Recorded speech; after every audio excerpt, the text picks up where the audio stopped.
Do you remember your school canteen? For most of us, it was a happy place, a place to hang out, a place to chat with friends, and a breather between classes. But do you remember what was served in those canteens? Chances are it was junk food, chips, soft drinks, fried items, all types of packaged foods. And it's not just your school canteen, it's the case with school canteens across the globe. They serve junk food to children. In the US, the state of California wants to change that. It wants to ban junk food in schools. Food with artificial dyes and chemicals like Cheetos, Doritos, Fruit Loops, and other popular snacks. They contain dyes and chemicals, and the state says these ingredients are linked to health risks, so they must be banned. The bill is yet to be passed, but once it's enacted, schools can no longer serve these items.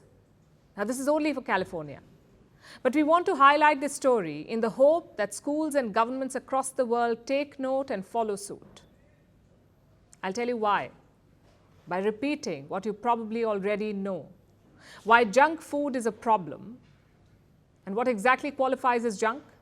Food that contains high levels of fat, salt, or sugar. It's usually low on fiber, protein, and vitamins. It has little or no nutritional value. It is addictive, and it spikes your energy levels almost instantly. Plus, it harms your body. Junk food messes up with your concentration levels.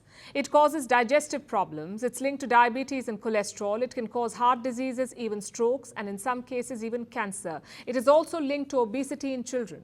Globally, over 400 million children are overweight. 37 million of them are below the age of 5. Obesity in children is a growing epidemic, and in a lot of cases, it is linked to junk food. So it is bad, and we know it. But our children still consume it. It is still widely available in schools across the world. Has it ever occurred to you why? Schools teach children to avoid junk food with lessons and activities starting from pre-nursery, but the same schools offer children the same junk food in canteens. What gives? And it's not like no one has tried to change this. Some countries did try. Like in Canada, schools have banned junk food. Same with Chile. Norway restricts the availability of junk food to kids. Japan has some of the healthiest children in the world because of their society's war on junk food. But what about India? In 2020, a new directive on junk food was issued in India. It came from the FSSAI. That's the Food Safety and Standards Authority of India. It's the food regulator, basically.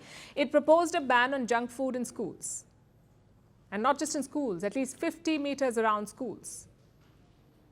No ads or sales of junk food. That was the proposal.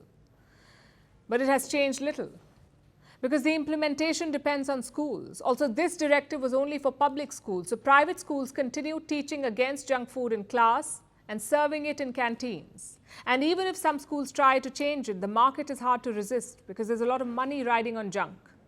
India is an emerging market for junk food companies. The sale of snacks and soft drinks has almost tripled in the last 10 years. In 2023, the sale of junk food in India crossed $30 billion. This is at the cost of your child's health.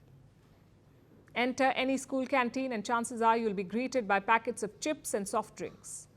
They would tempt anyone, even adults, so why blame children? A child's food choices are influenced by their environment. If junk food is available, chances are they'll eat it. Which is why schools play a crucial role here. They must be healthy places. They must shape healthy food habits. They must help improve children's diets, which means regulation is the only way to go. Schools are the building blocks of a child's life.